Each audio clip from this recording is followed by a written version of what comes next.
பெருமாள் முருகன் சிறுகதைகள். பிசாசுக்கு போதுமான விஷயம். வாசிப்பது சந்தீப். பாதி இரவுக்கு மேல் தாக்கம் பிடிப்பதில்லை. திடுக்கென்று விழிப்பு வந்துவிட்டால் அவ்வளவுதான். என்ன முயற்சி செய்தாலும் போனது போனதுதான். கண்களை இறுக மூடிக்கொண்டு சரசு 1 2 எண்ணுவாள். 100 200க்கு மேல் போகுமே தவிர தூக்கத்தை நெருங்க முடியாது. அருகில் படுத்துறங்கும் புருஷனை அவன் தூக்கம் கலையாதவாறு மென்மையாக அணைத்து படுத்துப் பார்ப்பாள். ஒன்றுக்கும் மசியாத தூக்கம் அது. பகலெல்லாம் கண் எரிச்சல் பாடாய்ப்படுத்தும். படுத்தால் பகலில் தூங்கலாம். ஆனால் அத்தை ஏதாவது நினைத்துக் கொள்ளக்கூடும் என்னும் பயமே படுக்க விடுவதில்லை. அத்தையும் பகலில் தூங்குவதாகக் காணோம். அத்தை தூங்கினாலாவது அதை சாக்காட்டிக் கொஞ்ச நேரம் கண்ணையறலாம். இரவிலும் இன்றி பகலிலும் இன்றி எந்நேரமும் தூங்கினால் பரவாயில்லை என்று தோன்றிக் கொண்டே இருக்கிறது. சரசு புதுப்பெண்ணாக புருஷன் வீட்டுக்கு வந்து இன்னும் முழுதாக 1 மாதம் கூட முடியவில்லை. அதற்குள் 4-5 முறை அம்மா வீட்டுக்குப் போய் வந்தாயிற்று. இருந்தாலும் அங்கே போக வேண்டும் என்னும் உணர்வை தவிர்க்க முடியவில்லை. புருஷனைப் பற்றி பிரச்சினை ஏதுமில்லை. அவள் எதிர்பார்த்ததை விடவும் அன்பானவனாகவும் பொறுமையானவனாகவும் இருக்கிறான். எந்நேரமும் சிரித்த முகம்தான். ஒவ்வொரு முகத்திற்குத்தான் இந்த ராசி வாய்க்கிறது. சிரித்தால் முகம் முழுக்கப் பொங்கும் சிரிப்பு. அவனிடம் கோபித்துக் கொள்ளவே தோன்றுவதில்லை. திட்டமிட்டு கோபித்துக் கொள்ள முயன்றாலும் அது ஒன்றும் செல்லுபடியாவதில்லை. அத்தையும் நல்ல மாதிரிதான். அதிரும்படியாக ஒரு வார்த்தை பேசுவதில்லை. எதையுமே செய்யச் சொல்வதில்லை. சரசுவாகச் செய்தால் உண்டு. புதுப்பெண்ணும் மாப்பிள்ளையும் சந்தோஷமாக இருக்கட்டும் என்று விட்டுப் பிடிக்கிறார்களோ என்னவோ. எல்லாம் மனசுக்கு பிடித்திருக்கிறது. மனிதர்கள் பிடித்துவிட்டால் எல்லாம் பிடித்த மாதிரிதானே. வீடும் கூட அமைதியாக நல்ல காற்றோட்டமாக இருக்கிறது. பக்கத்து வீடு அடுத்த வீடு என்று சொல்லும்படி வீடெதுவும் இல்லை. எல்லாம் கொஞ்ச தூரத்தில் இருக்கின்றன. மனைகள் பிரித்துப் போட்டபடி கிடக்கின்றன. புதிதாக வீடு எதுவும் உருவாகவில்லை. நிலச் சொந்தக்காரர்களின் வீடுகள்தான் இருப்பவையும். சரசுவின் புருஷன் தன் கைக்கு ஏற்ற மாதிரி சிமிட்டிக்கல்லில் வீடு கட்டி ஓடி வைந்திருந்தான். சின்ன வீடு என்றாலும் சொந்த வீடு. பணம் சேர்ந்த பின்னால் விரிவாக்கிக் கட்டிக்கொள்ள திட்டம். எல்லாம் இருந்தும் ஒரே ஒரு சின்ன குறை. சின்னக் குறை என்று எண்ணிச் சமாளித்து விடலாம் எனக் கருதினாள். ஆனால் அது தன்னை பூதாகரமாக்கிக் கொண்டே இருக்கிறது. காலையில் எழுந்தவுடன் சரசுவுக்கு கக்கூஸ் போயாக வேண்டும். அதன்பின் காலை உணவை உண்டதும் ஒருமுறை போய் வருவாள். அப்போதுதான் வயிறு உறுத்தல் இன்றி வெறுமையாக சுதந்திரமாக இருக்கும். சில சமயம் மாலையிலும் ஒருமுறை போக வேண்டியிருக்கும். எங்காவது வெளியே கிளம்பினால் கட்டாயம் கக்கூஸ் போய்விட்டுத்தான் கிளம்புவாள். அவளுடைய அம்மா கூட இவ கக்கூஸ் போறதுக்கே தினம் 10 குடம் தண்ணி வேணும் என்று சலித்துக் கொள்வாள். என்றாலும் அந்த பழக்கத்தை மாற்றிக்கொள்ள முடியவில்லை. தம்பி ரொம்பவும் பெரிய மனுஷன் மாதிரி போற இடத்துல திடீர்னு வந்துடுச்சுனா என்ன பண்றதுன்னு எப்பவும் பயம் உனக்கு என்பான். அது உண்மையோ என்னவோ. ஆனால் வீட்டிலிருக்கும்போதும் 3 முறை 4 முறை போக வேண்டியிருப்பதற்கு என்ன காரணம் சொல்வது? உடல் இயல்பு என்று சொன்னால் உனக்குத்தான் உலகத்திலில்லாத உடம்பு என்பாள் அம்மா. புருஷன் வீட்டில் அது ஒன்றுதான் குறை. இங்கே கக்கூஸ் கிடையாது. சுற்றிலும் காலி இடங்கள். கொஞ்ச தூரம் போனால் விவசாய மானாவாரி நிலங்கள். அதனால் இப்போதைக்கு கக்கூஸ் தேவையில்லை என்று முடிவு செய்திருந்தார்கள். வீடுகள் பெருகினால் அப்புறம் பார்த்துக் கொள்ளலாம். அத்தோடு தொட்டி கட்டி கக்கூஸ் போட கிட்டத்தட்ட 15,000 ரூபாயாவது தேவைப்படும். எல்லாவற்றையும் கணக்கில் வைத்துத்தான் கக்கூஸை ஒத்திப் போட்டிருந்தார்கள். கல்யாணம் முடிவாகிற சமயத்திலேயே வீட்டில் கக்கூஸ் இருக்கிறதா என்று யாரையாவது கேட்டுவிட வேண்டும் என்றுதான் நினைத்திருந்தாள். ஆனால் யாரைக் கேட்பது? அம்மா, அப்பா, தம்பி எல்லோரும் போய் வந்திருந்தார்கள். அவர்களிடம் கேட்டால் ஏளனம் செய்து சிரிப்பார்கள். புருஷன் எப்படிங்கிறது கூட சரசுக்கு பிரச்சனையில்ல. கக்கூஸ்தான், கக்கூஸ் இருந்துட்டா போதும். யாரைனாலும் சரு கட்டிக்கும் என்றெல்லாம் கிண்டல் வந்துவிட்டால் தாங்கிக் கொள்ள முடியாது. இந்தப் பேச்சு 4 பேரிடம் பரவிவிட்டால் ரொம்பவும் கஷ்டம். யார் முகத்திலும் விழிக்க முடியாமல் போய்விடும். அக்கம் பக்கம், ஊர் உறவு எல்லாம் பேசிச் சிரிக்க இது ஒரு விஷயமாகிவிடும். இதைப் போய் ஒரு விஷயம் என்று மதித்துக் கேட்பது யாரை? சரசு தனக்குள்ளேயே அடக்கிக் கொண்டாள். கல்யாணம் முடிந்து இங்கே அழைத்து வந்தபோது லேசாக நோட்டம் பார்த்தாள். அவள் பயந்த மாதிரியே கக்கூஸ் இல்லை. புதுப்பெண்ணாக தலை குனிந்து இருந்தபோதும் உடலெல்லாம் குப்பென்று வியர்த்துக் கொட்டியது. அப்போதே கக்கூஸ் போயாக வேண்டும் போல ஒரு உறுத்தல், தொந்தரவு. எவ்வளவோ கஷ்டப்பட்டு அடக்கிக் கொண்டாள். நல்லவேளையாக அன்றைக்கு சாயங்காலமே அம்மா வீட்டிற்கு அழைத்து வந்துவிட்டார்கள். எல்லோரையும் விட அம்மாவின் மீதுதான் கோபமாக இருந்தது. எந்நேரமும் கக்கூஸ்லையே குடியிரு என்று திட்டுகிற அம்மாவுக்கு அதைப் பற்றிய உணர்வு கொஞ்சமாவது இருந்திருக்க வேண்டாமா? கக்கூஸ் கட்டிவிட வேண்டும் என்றாவது ஒரு கட்டளை போட்டிருக்கலாமே. அம்மாவிடம் உரென்று முகத்தை வைத்துக் கொள்ள முடிந்ததே தவிர வேறு எவ்வகையிலும் உணர்த்த முடியவில்லை. 2 நாட்கள் சேர்ந்தாற்போல் அம்மா வீட்டிலேயே இருந்தபோது புருஷனை ரொம்பவும் பிடித்துப் போனது. கக்கூஸ் என்பது பெரிய பிரச்சனை இல்லை. லேசாக இருள் இருக்கும்போதே காட்டுப் பக்கம் போய் வந்துவிடலாம். அங்கேயும் பெண்கள் இருக்கிறார்கள். அவர்கள் ஏதாவது ஒரு பக்கம் போகத்தானே செய்வார்கள். ஒரு முறையிலேயே நிதானித்து போய்விட்டால் மறுபடியும் போக வேண்டியிருக்காது. என்னென்ன விதமாகவோ யோசித்து வைத்திருந்தாள். ஆனால் யோசனைக்கும் நடைமுறைக்கும் வெகு தூரம்.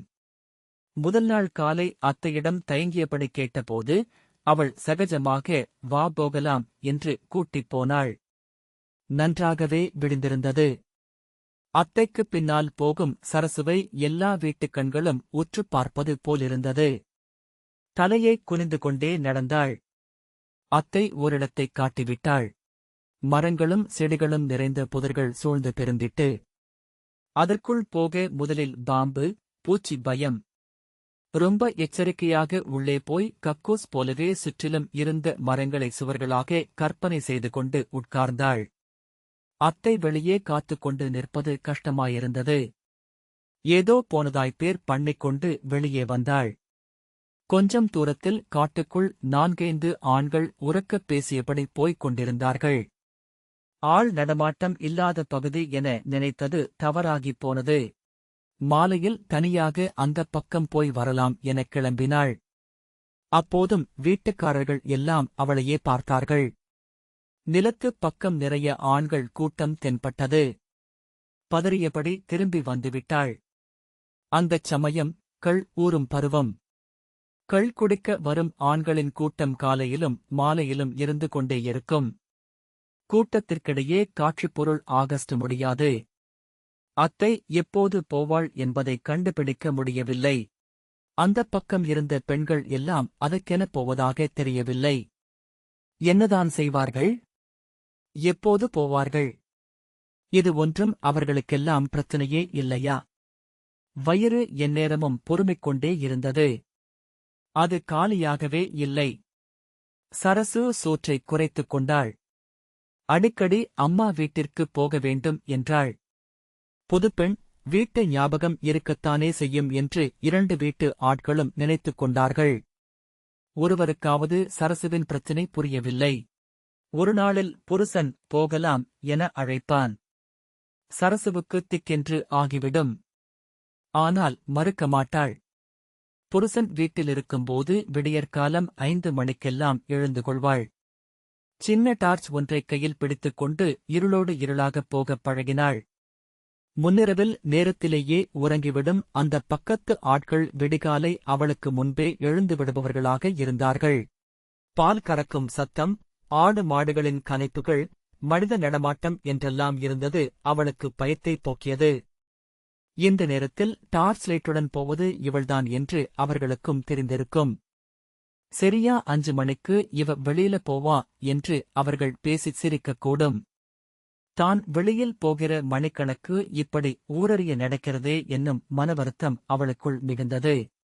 என்றைக்காவது ஆழ்ந்து உறங்கிப் போய் நன்றாக விழுந்துவிட்ட பின்னால் எழுந்தால் என்ன செய்வது என்று இரவு படுக்கும் போதெல்லாம் பயம் வரும். குடிகாரர்கள் கூட்டம் விடிந்தும் விடியாத முன்பே வந்து சேர்ந்து விடுகிறது. அப்புறம் அந்த பக்கமே போக முடியாது. எங்கே ரொம்ப நேரம் தூங்கிப் போவோமோ என்னும் பயமே தூக்கத்தை விரட்டித் தொலைத்தது. 5 மணிக்கு எழும் பழக்கம் இயல்பாகவே எழுப்பிவிடும் என்று என்னதான் தைரியம் சொல்லிக் கொண்டாலும் தூக்கம் வருவதில்லை. அப்போது பெண்ணொருத்தி சரசுவுக்கு அறிமுகமானாள். 10ஆம் வகுப்பில் தேர்ச்சி பெறாமல் வீட்டில் இருந்தாள் அவள். சிறுமி என்றும் சொல்ல முடியாது, பெரியவள் என்றும் சொல்ல முடியாத பருவம். அந்த பெண்ணுக்கு சரசுவை ரொம்பவும் பிடித்திருந்தது. அக்கா அக்கா என்று வந்து ஒட்டிக்கொண்டாள். பகலில் வேலையில்லாத பொழுதில் அவளோடு தாயம் விளையாடினாள்.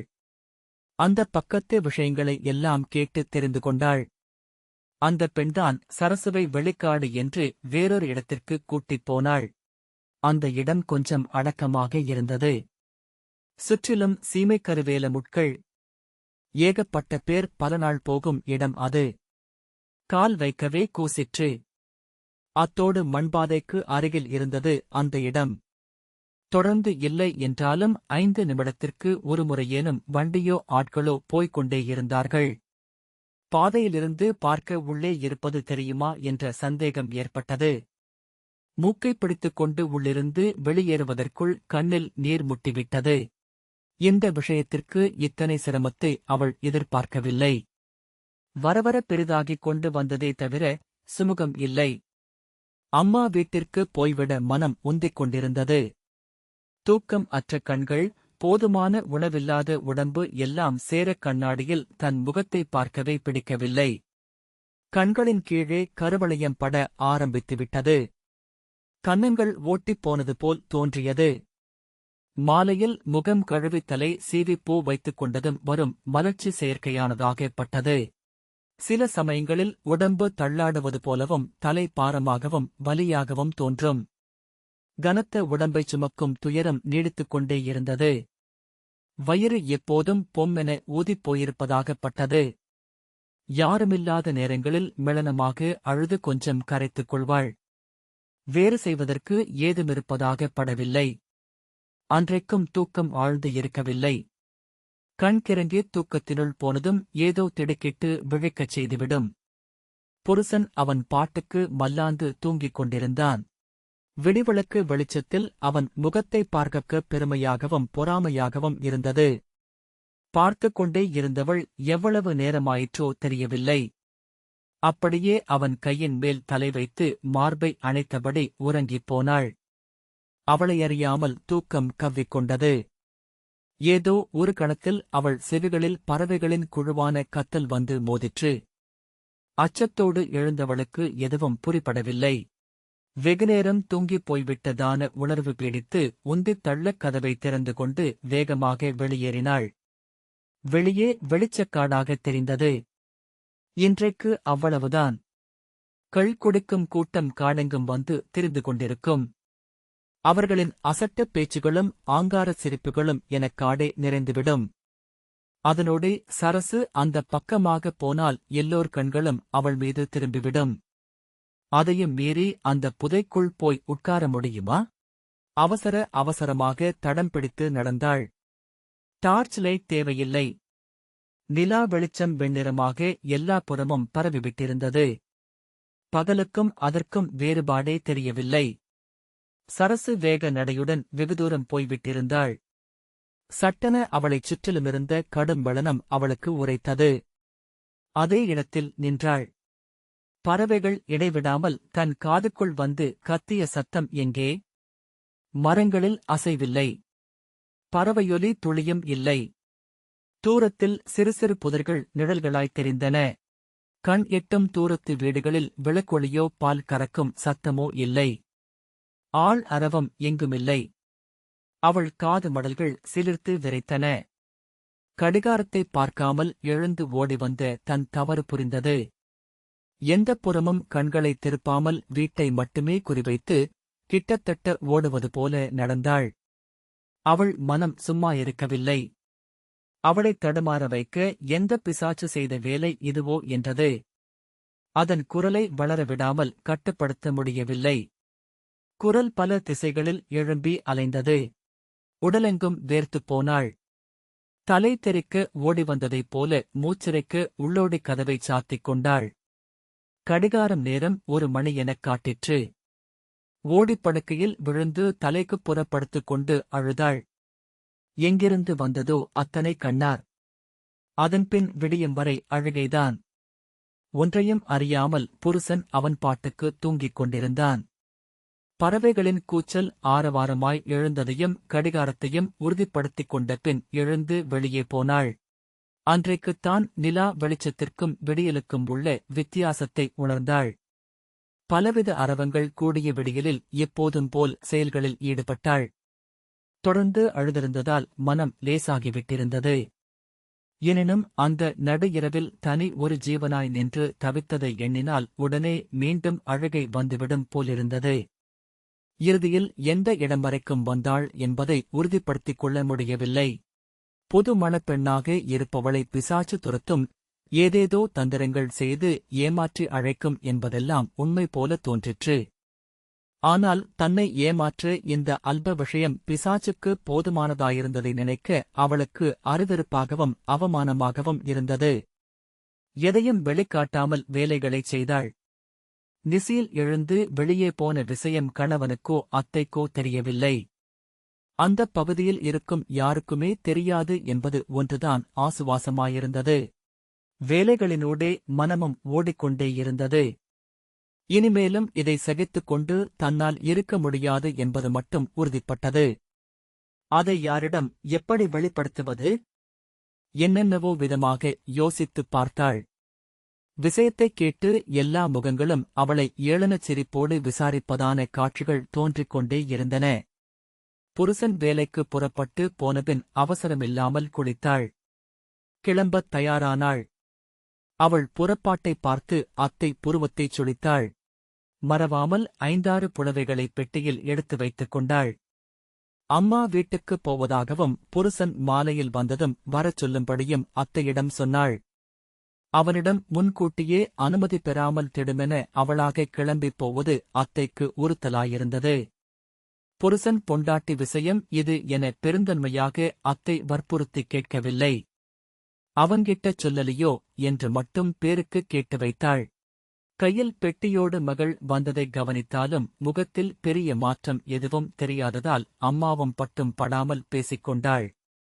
அன்று இரவு புருஷன் வரவில்லை. சரசுவிடம் எதிர்பார்ப்பும் இல்லை. வேலை முடிந்து வீட்டுக்கு வரவே நேரமாகியிருக்கும். அதற்குப் பின்தான் விஷயம் தெரிந்திருக்கும். உடனே சரசுவை பார்க்கப் போகிறேன் என்று வந்துவிட முடியுமா? அப்படி புறப்பட்டால் அத்தை என்ன நினைத்துக் கொள்வாள்?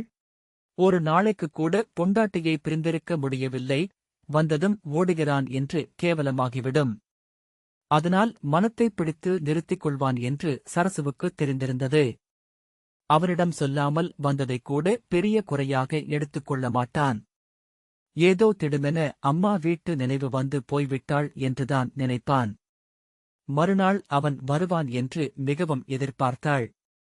மாலையிலிருந்தே பரபரப்பு தொற்றிக் கொண்டது. அதுபோலவே அவன் வந்தான். உற்சாகமாய் பேசி சிரித்துக் கொண்டிருந்தாள். சொல்லாமல் வந்துவிட்டதைப் பற்றி அவனும் கேட்கவில்லை, அவளும் சொல்லவில்லை. அன்றிரவு ரொம்பவும் நெருக்கமாக இருந்த தருணத்தில் அவன் காது மடல்களைக் கவ்வியபடி சொன்னாள், முதல்ல ஒரு டாய்லெட் கட்டுவீங்களாம். அதுக்கப்புறம் என்னையே இங்க இருந்து கூட்டிட்டு போவீங்களாம். அவன் அணைப்பில் சட்டென ஒரு தளர்வு உண்டானதை உணர்ந்தாள். எனினும் உடனே அது சரியாகிவிட்டது. மீண்டும் அவள் சரியா என்றாள். அவன் என்றான். இந்த வாசிப்பை கேட்டதற்கு நன்றி.